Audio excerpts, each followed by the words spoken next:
आदमपुर उपचुनाव आम आदमी पार्टी कंटेस्ट करेगी और पूरी ताकत के साथ कंटेस्ट करेगी और बिल्कुल चेहरा समय आने पर आप सब लोगों के साथ साझा करेंगे और मजबूत चेहरा होगा, आदमपुर का लोकल चेहरा होगा।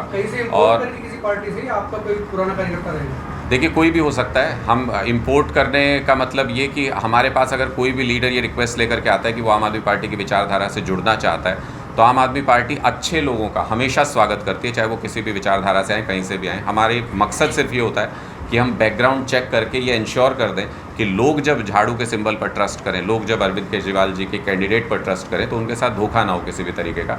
और आज तक हम अपने इस मकसद में कामयाब रहे हैं। हमारे किसी भी चुने हुए प्रतिनिधि ने कभी भी जनता के वोट के साथ धोखा नहीं किया, वो दूसरी पार्टियों की तरफ नहीं भागे जिस तरीके से कांग्रेस के या दूसरी पार्टियों के लोग भागते हैं।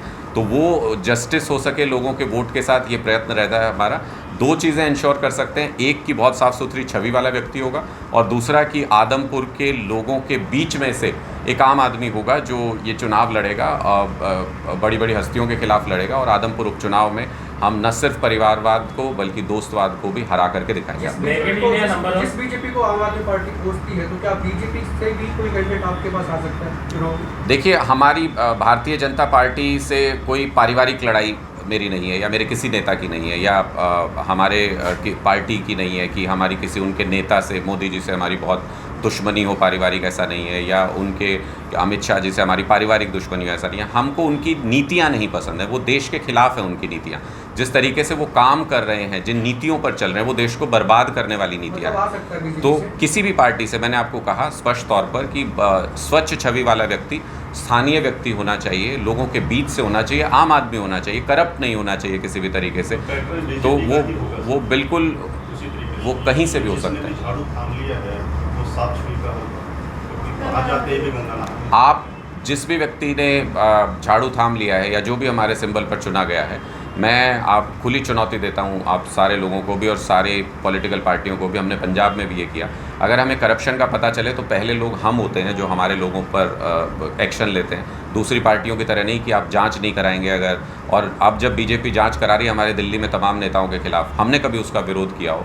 जब तमाम सीबीआई रेड होती हैं, आपने हर जगह पर देखा क्या निकलता है। आप सब तो खबरों में हैं बहुत समय से, तो क्या निकलता है? कोई भी रेड होती है तो पहली खबर ये आती है कि इतने करोड़ रुपए बरामद हुए, कैश बरामद हुआ, जवाहरात बरामद हुए, ये बरामद हुआ, वो बरामद हुआ, कागजात मिल गया हज़ारों करोड़ की प्रॉपर्टी के। हमारे किसी नेता पर किसी भी एजेंसी से कितनी मर्जी ताकत लगा ली भारतीय जनता पार्टी ने, 100 रुपये ब्लैक मनी भी आज तक बरामद नहीं कर पाए किसी भी नेता से। ये अपने आप में गारंटी है इस बात की, अरविंद केजरीवाल जी की गारंटी, आम आदमी पार्टी की गारंटी है कि जो भी व्यक्ति हम चुनेंगे, जिस भी व्यक्ति को आगे करेंगे जनता के हितों के लिए, वो बिल्कुल स्वच्छ छवि का होगा, साफ सुथरा होगा।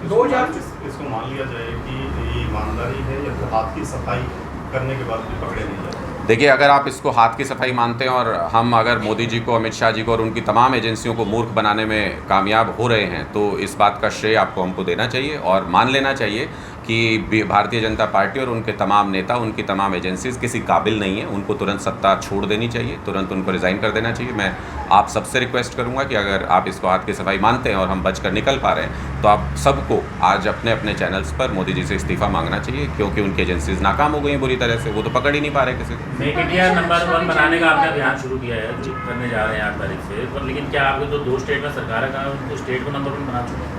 देखिए, बिल्कुल, आप अगर पूरे हिंदुस्तान में आज के दिन में अगर कोई भी ऐसी सरकार है जो बिजली फ्री देती है, मूलभूत सुविधा फ्री देती है, जो स्कूल शिक्षा फ्री देती है, जो अस्पताल फ्री देती है, जो शहीदों को 1 करोड़ रुपए का उनके परिवार को सम्मान देती है, जो महिलाओं को फ्री में ट्रैवल देती है, अगर ऐसी कोई भी सरकार हो और वो उसके बाद मुनाफे में भी चल रही हो, तो आप किसी भी और स्टेट में ऐसी सरकार बता दीजिए। और आजकल तो क्या ट्रेंड चल रहा है, तमिलनाडु ने हमारे यहाँ पर स्कूल ऑफ एक्सीलेंस देखे, उससे सीखा, अपने यहाँ पर 25 स्कूल ऑफ एक्सीलेंस खोले हैं और उसके इनॉग्रेशन के लिए, उसके उद्घाटन के लिए 5 तारीख को अरविंद केजरीवाल जी को आमंत्रित किया है। दूसरी पार्टियों के नेतृत्व पार्टियां आमंत्रित कर रही हैं हमारे मॉडल से सीख करके।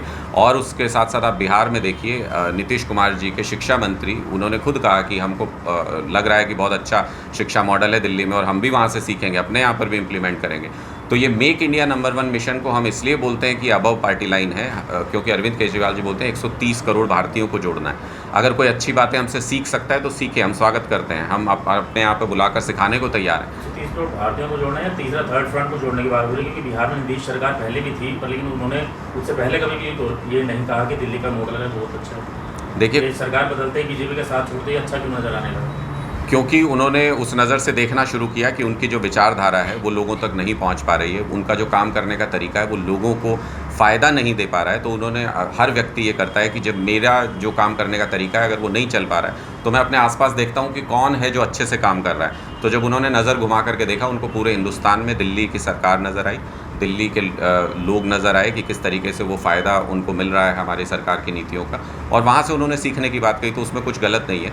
अलग अलग सरकारें, 4-5 राज्यों की सरकारें कोई ना कोई मॉडल दिल्ली से, चाहे वो स्कूल हो चाहे अस्पताल हो, उनको देख करके सीखने का काम कर रही हैं। और ये शायद हमारी इकलौती सरकार है जो सबका स्वागत करती है कि आप आइए, हम कैसे काम करते हैं सीख लीजिए। हमें कोई ऐसा गुप्त, हमारे पास कोई ऐसा मंत्र नहीं है जिसको हम छुपा करके रखना चाहते हैं और लोगों को ये कहें कि उस राज्य में जब हमारी सरकार आएगी तभी हम ये काम कराएंगे। ऐसा नहीं है। हम सारे लोगों को आमंत्रित करते हैं, जो अच्छी बातें हैं वो सीखें एक दूसरे से, पूरे देश को एक विकसित देश बनाने का काम करें। हम जब बचपन में पढ़ते थे तब भी यही पढ़ते थे, भारत विकासशील देश है, विकसित देश बनेगा एक दिन।